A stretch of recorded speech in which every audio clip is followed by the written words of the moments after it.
Hey guys, it's JusLola. Welcome to me, Chanel. In today's video, I'm going to be discussing why isolation is transformation. The three main topics I will be discussing in this video is losing people, outgrowing people, and learning more about yourself during this process. A period of isolation and just a period of hibernation in general, you are bound to lose people.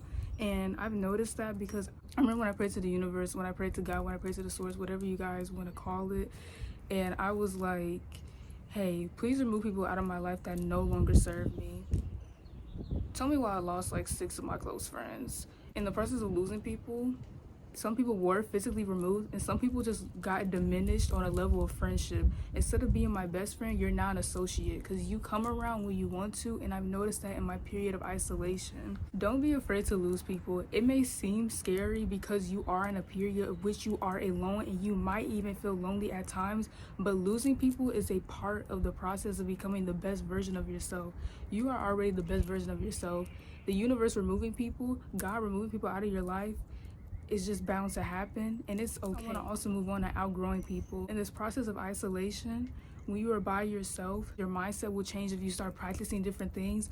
Let's say you started practicing meditation, or you practice creating more, you just practice journaling more, you practice shadow work, you did all of these practices, these self-care practices. You are bound to outgrow people mentally when you educate yourself by reading more books, when you learn how to spot your trigger immediately instead of waiting.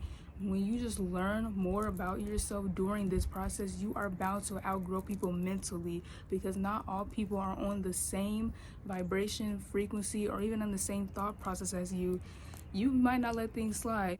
You might be around people who like to indulge in activities that put them in a lot of self-harmful situations, and you're just like, I can't let that slide. It's okay to outgrow people mentally, and that's what I've noticed a lot of people are going through in this generation. It is also extremely difficult when you have learned something and a lot of people cannot grasp that mindset or grasp the concept. It can be overwhelming, honestly. I've noticed that I don't want to be around people who do not have the same goals as me. I don't want to be around people who don't want to work on themselves. I don't want to be around people who do not want to work on their traumas. I do not want to be around people who are extremely immature. There's a difference between being an immature person and an immature adult versus having your childlike wonders and having your inner child come to play in certain situations. Learn to outgrow immaturity when you become more mature and when you focus on yourself and the person that you are becoming. The thing that I really want to stress and want to talk about is that, yes, when I say isolation is a period of transformation, I mean that to heart.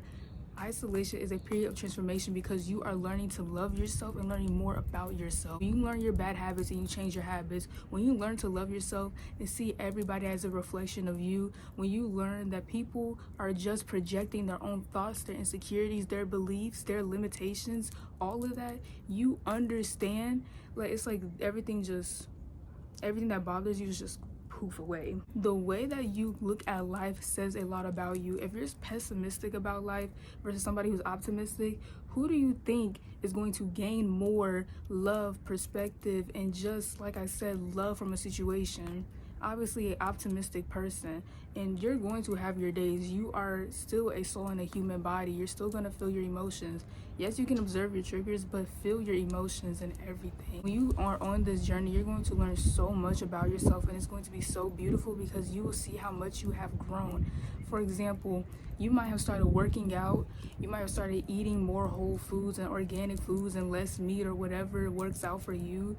You may have started looking at life differently. A point from losing friends and outgrowing people. Look at yourself like, hey, I'm here at the bottom. When you are at the bottom, the only way you have to go is up. There is nowhere else for you to go but up. Perspective is everything. How you see a situation is everything. And once you have that isolation period, once you learn more about